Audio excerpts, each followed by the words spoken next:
Hello friends, I hope you all are doing well. Friends, today I will discuss on valuable and non-valuable offenses. तो आज हम आप लोग को जमानती और नॉन जमानती अपराध के बारे में बताएंगे। तो आप जब जमानती और नॉन जमानती अपराध को समझने के लिए शुरू से लास्ट तक वीडियो को ज़रूर देखिएगा, और जो भी शुरू से लास्ट तक वीडियो को ज़रूर देखेगा उसे सारी की सारी चीज़ें क्लियर होंगी। और इस वीडियो में आज ये भी बताऊँगा कि क्या क्या करने पे या कौन कौन से स्टेप लेने पे नॉन जमानती अपराध में, मतलब कि नॉन वेलेबल अपराध में भी आपको जमानत बहुत ईजी तरीके से मिल जाएगा।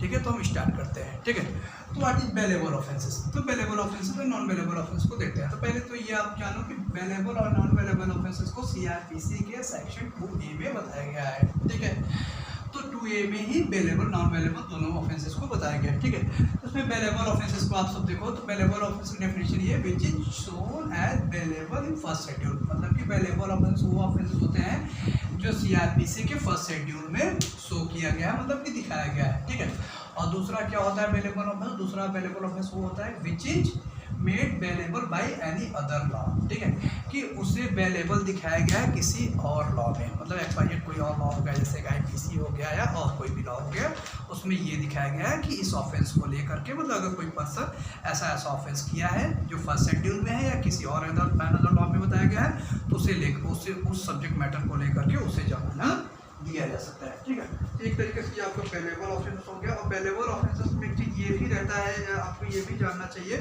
कि वेलेबल ऑफेंसेस में किसी भी पर्सन को थाने से ही, मतलब पुलिस स्टेशन से ही जमानत मिल जाएगा। अगर पुलिस स्टेशन से मान लो उसे जमानत नहीं मिल रहा है तो मजिस्ट्रेट के पास, आप तो जानते होंगे कि इन 24 आवर्स, मतलब कि सेक्शन सीआरपीसी का 57 भी बताता है, तो सीआरपीसी का सेक्शन 57 भी बताता है, और इंडियन कॉन्स्टिट्यूशन का आर्टिकल 22 भी बताता है कि किसी भी एक्यूज्ड को, ठीक है, जिसे भी पुलिस वाले अरेस्ट करते हैं, चाहे वो वेलेबल ऑफेंस हो गया चाहे वो नॉन वेलेबल ऑफेंस हो गया, उसे 24 घंटे के अंदर मजिस्ट्रेट के सामने प्रोड्यूस करेंगे।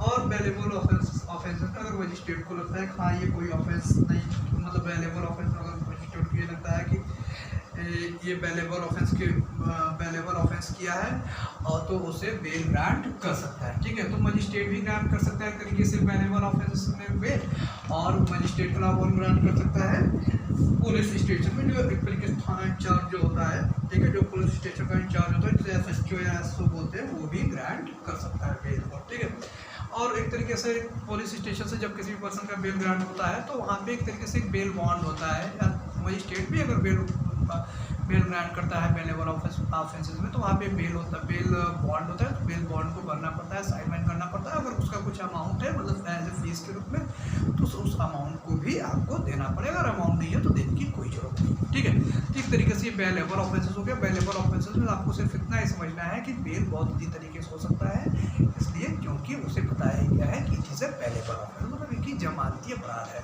ठीक है, तो जमानती अपराध अगर आपको मैं एक एग्जांपल बता दूं, जैसे कि मान लो कोई सिंपल हर्ट कॉज किया है, सिंपल हर्ट, ठीक है, आईपीसी में सिंपल हर्ट को बताया, अगर कोई सिंपल हर्ट अगर कॉज किया है तो उसमें वो आपका वेलेबल ऑफेंस हो गया। ठीक है, और दूसरा जैसे कि मान लो कोई ऐसा पर्सन है जो दारू वारू, मतलब ड्रिंक करके शराब वराब पी के, ठीक है, और इधर उधर मतलब घूम टहल रहा है, गाली वाली ऐसे दे रहा है, ये भी वेलेबल ऑफेंस की कैटेगरी में आ जाएगा, उसे थाने से ही जमानत दे दिया जा सकता है। ठीक है, ये तो वेलेबल ऑफेंसेस हो गया।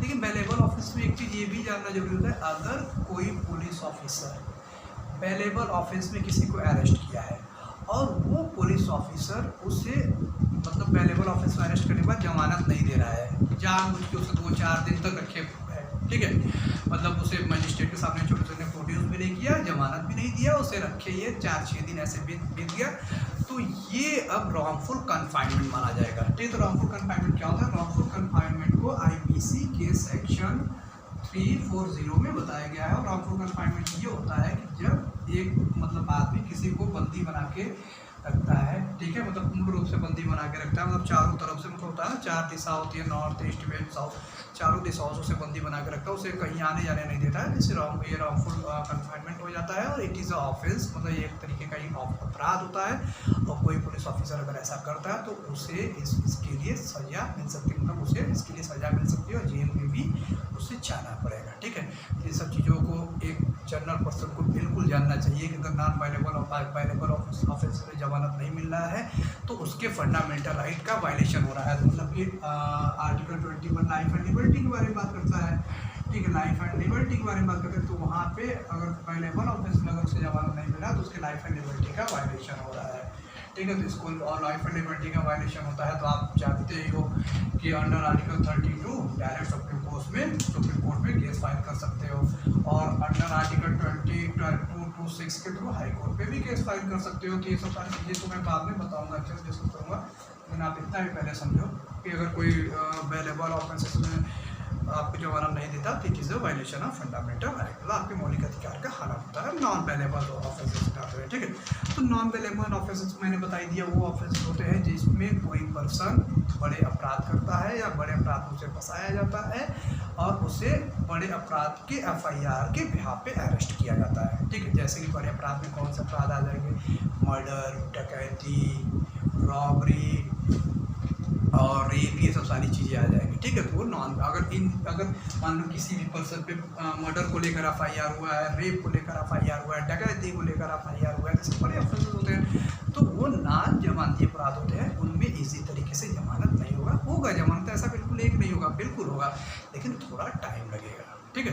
तो ये तो बेलेबल है, नॉन बेलेबल ऑफेंस हो गया। तो बेलेबल और नॉन बेलेबल ऑफेंस में और हम देखते हैं कुछ चीज़ों को, जैसे मान लो 57 में किसी भी पर्सन को 24 आवर में मजिस्ट्रेट के सामने अगर उसे प्रोड्यूस किया गया, ठीक है, तो मजिस्ट्रेट क्या करेगा, उसकी बातों को सुनेगा, ठीक है, एक्यूज्ड की, हाँ इस चीज़ों को पुलिस एक्यूज्ड की बातों को सुनेगा, पुलिस की बातों को सुनेगा, और फाइनली अगर मजिस्ट्रेट को ये लगता है हाँ मतलब इसे पुलिस कस्टडी में देना चाहिए तो अंडर सेक्शन CRPC के सेक्शन 167 में उसे 15 दिन के लिए पुलिस कस्टडी में दे सकता है, मतलब उस एक्यूज्ड को 15 दिन के लिए पुलिस कस्टडी में दे सकता है, ठीक है।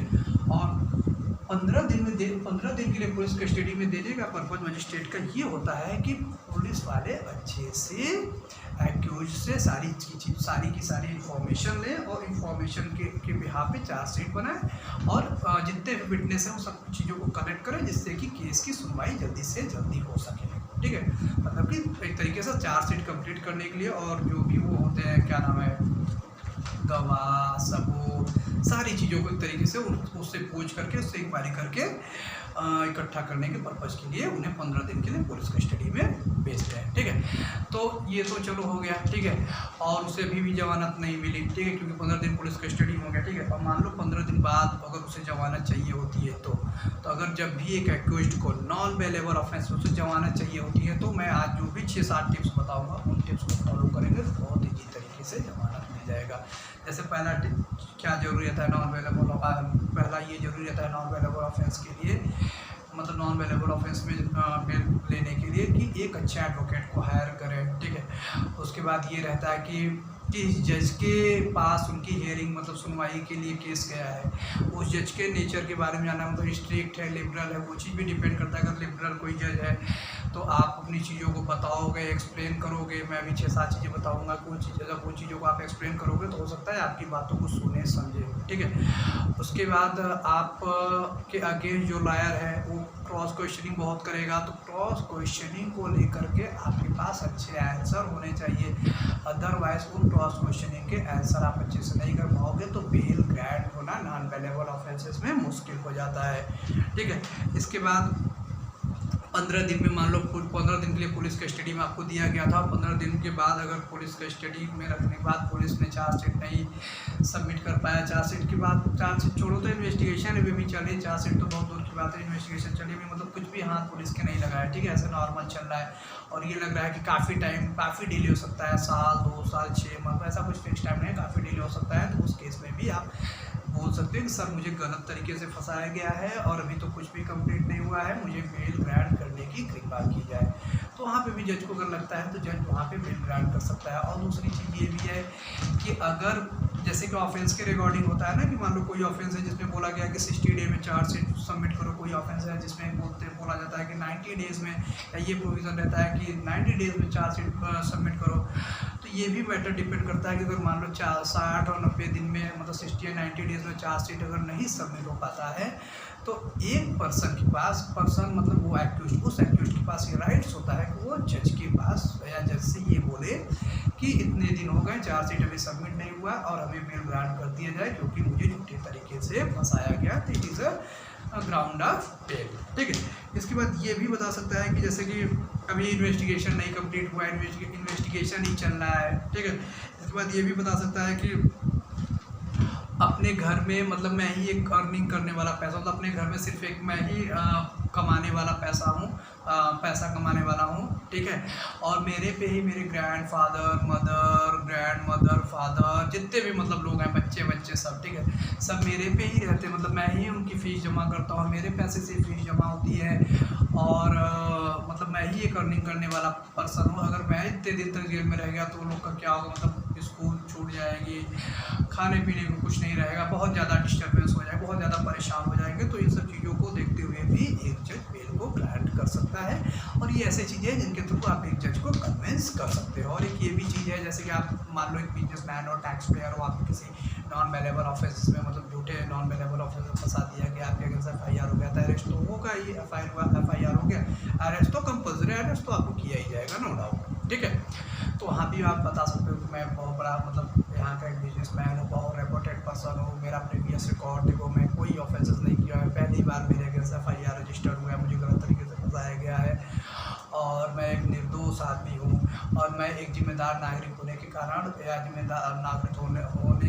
के कारण मैं भारतीय सरकार को मतलब इंडियन गवर्नमेंट को इतना टैक्स पे कर सकता हूँ। तो ये भी एक बेल ग्रांट करना, बेल लेने का रीज़न आप बना सकते हो। ठीक है। इसके बाद ये भी बता सकते हो जैसे कि आप मान लो किसी NGO से जुड़े हो, मतलब नॉन गवर्नमेंट ऑर्गेनाइजेशन से जुड़े हो और आप एक समाज सेवक हो, तो ये भी चीज़ों को आप बता सकते हो कि सर मैं एक समाज सेवक हूँ, मैं तो गलत कर ही नहीं सकता, प्रीवियस रिकॉर्ड से आप चेक कर सकते हो और एक NGO जुड़ा हो, NGO को चलाता हूँ। ठीक है। तो ऐसे बहुत सारी चीज़ें हैं जिनके थ्रू आप एक अच्छा सा मैटर बना सकते हो, जिसके थ्रू एक जज को कन्विंस कर सकते हो, आपको बेल बहुत ही तरीके से मिल सकता है। लेकिन इन सब चीज़ों के लिए आपको ये देखना पड़ेगा कि क्या आप जो चीज़ों को बताने वाले हो उसके लिए मतलब आपसे क्रॉस क्वेश्चनिंग करेगा तो आप उसके लिए क्या रिप्लाई करते हो, क्योंकि क्रॉस क्वेश्चनिंग में रिप्लाई करना थोड़ा टफ होता है। अगर आप क्रॉस क्वेश्चनिंग में अच्छे से रिप्लाई नहीं कर पाते तो वहाँ पे जज को थोड़ा डाउट होता है, जज को थोड़ा ये आप पे शक होता है, हाँ ये सकता है, हाँ ये हो सकता है कि इस पर्सन ने ऑफेंस किया हो। तो इन सब चीज़ों को आप बिल्कुल ध्यान दोगे, अपने आप को बहुत अच्छे से प्रिपेयर रखोगे, क्योंकि क्रॉस क्वेश्चनिंग में मैटर गड़बड़ हो जाता है, ज़्यादातर क्रॉस क्वेश्चनिंग में मैटर गड़बड़ होता है। तो उन सब चीज़ों को आप बिल्कुल ध्यान रखोगे। तो मेरे कहने मतलब ये था। तो बेलेबल ऑफेंस में तो एक तरीके से बहुत ईजी तरीके से बेल ग्रांट हो ही जाएगा, थाने से तो बेलेबल ऑफेंस में कोई प्रॉब्लम ही नहीं है। और नॉन बेलेबल ऑफेंस में आपको क्या करना है कि थोड़े दिन के बाद एक अच्छे से एडवोकेट को, थोड़े दिन मतलब 2-4 दिन में आपको एक अच्छा सा एडवोकेट हायर करके कैसे भी एक जज को कन्विंस करना है, आपकी जो भी अच्छी पॉइंट्स हैं उनको बताना है और फाइनली आपको नॉन बेलेबल ऑफेंस में भी बेल ग्रांट हो जाएगा। अगर आपको ये वीडियो अच्छा लगा हो तो इसे लाइक, सब्सक्राइब, शेयर जरूर करिएगा और सब्सक्राइब करने के बाद बेल आइकन को जरूर दबाइएगा, जिससे कि जितनी भी मैं लीगल इन्फॉर्मेशन के रिगार्डिंग वीडियो डालूँ आप तक उनकी नोटिफिकेशन पहुंच सके और आप उन वीडियो को देख पाए। क्योंकि आज के डेट में मेरा तो ये मानना है कि सभी पर्सन को लीगल नॉलेज होना चाहिए, जिससे कि उनके किसी भी मौलिक अधिकार का मतलब फंडामेंटल राइट का वायलेशन ना हो सके। ठीक है। Thank you so much.